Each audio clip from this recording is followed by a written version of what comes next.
اعوذ باللہ من الشیطان الرجیم بسم اللہ الرحمن الرحیم نحمدہ ونصلی علی رسولہ الکریم اما بعد فاعوذ باللہ من الشیطان الرجیم بسم اللہ الرحمن الرحیم فَثِيَابَكَ فَطَهِّرْ۔ محترم سامعین کرام، آج سے انشاءاللہ ہم نماز کے حوالے سے، نماز کے احکام و مسائل کے حوالے سے دروس سنا کریں گے اور سنایا کریں گے۔ نماز چونکہ اسلام کا ایک بنیادی رکن ہے، ہمارے ہاں نماز کے حوالے سے بہت سارے مسائل ایسے ہیں جن کا عام مسلمان بھائی کو نہیں پتہ ہوتا۔ عمر زیادہ ہو جاتی ہے، پوچھنے میں شرم محسوس کرتے ہیں، پوچھیں گے کیا کہیں گے مولوی صاحب کہ اتنی عمر ہوگی ابھی تک نماز کا نہیں پتہ۔ تو محترم بھائیو، نماز چونکہ ایک اہم رکن ہے، اس کے پوچھنے میں بھی انسان کو شرم محسوس نہیں کرنی چاہیے، اور اس کے مسائل انسان ہر وقت سیکھتا ہی رہے تاکہ انسان کی نماز اچھے سے اچھے تر ہو جائے۔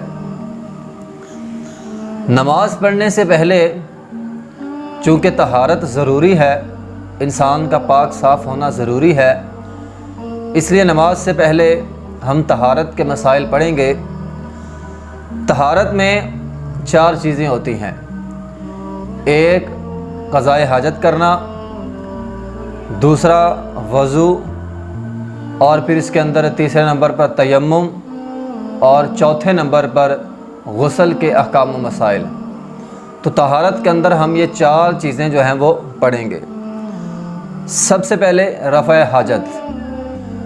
انسان جو ہے وہ جب بیت الخلاء جائے، بیت الخلاء سے نکلے، کیسے اس نے اپنی حاجت پوری کرنی ہے، اس حوالے سے اسلام ہماری کیا رہنمائی کرتا ہے، یہ ہم پڑھیں گے۔ حضرت انس رضی اللہ تعالیٰ عنہ بیان کرتے ہیں کہ جب انسان بیت الخلاء جائے، واش روم کے اندر جائے، تو یہ دعا پڑھے: اللہم انی اعوذ بک من الخبث والخبائث۔ صحیح مسلم کی اور بخاری کی یہ حدیث ہے۔ اس کا مطلب یہ ہے کہ اے اللہ، میں پناہ مانگتا ہوں من الخبث والخبائث، ناپاک جن اور ناپاک شیاطین۔ اے اللہ، شیطان اور جنوں سے جو مذکر اور مؤنث ہیں، ان سے میں تیری پناہ مانگتا ہوں۔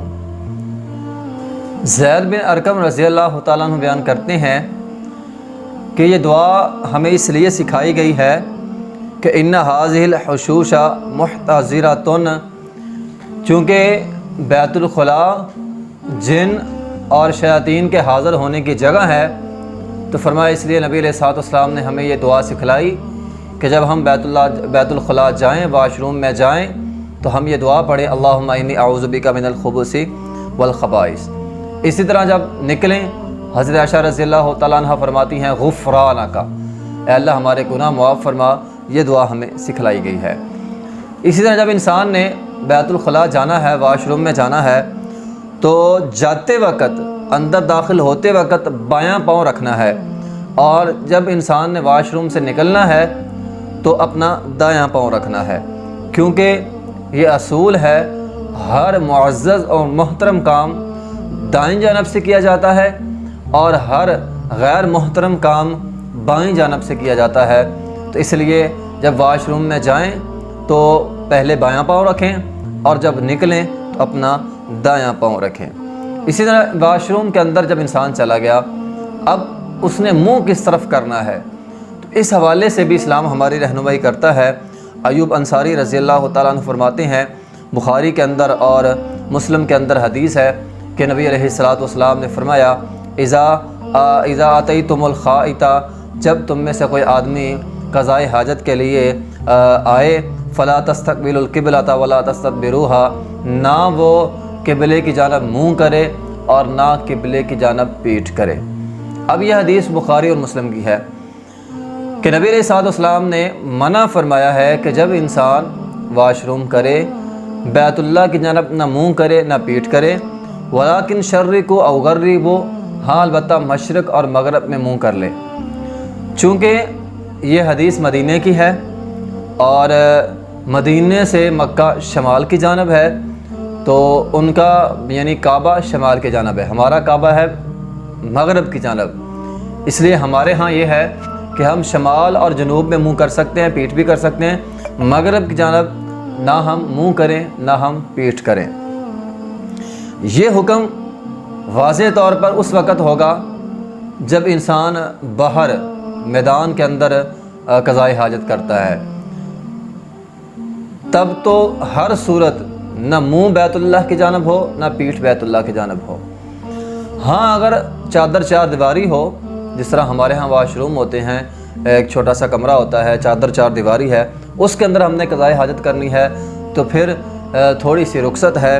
ایک صحابی تھے عبداللہ بن عمر رضی اللہ تعالیٰ عنہ، ان کی بہن چونکہ حضرت حفصہ رضی اللہ تعالیٰ عنہ نبی علیہ الصلوۃ والسلام کی بیوی تھی، تو وہ فرماتے ہیں کہ میں نبی علیہ الصلوۃ والسلام کے اپنی بہن کے جب گھر گیا نا تو میں نے دیکھا فرائیت النبی صلی اللہ علیہ وسلم علی حاجتی مستقبل الشام و مستدبر الکعبہ، میں نے نبی علیہ الصلوۃ والسلام کو دیکھا آپ کا منہ ملک شام کی جانب تھا اور پیٹھ کعبے کی جانب تھی۔ چونکہ مدینہ ادھر تھا اور مکہ ادھر، تو نبی علیہ الصلوۃ والسلام نے منہ ادھر کیا ہوا تھا اور یعنی ملک شام کی طرف، اور آپ کی پیٹھ جو ہے وہ کعبے کی جانب تھی۔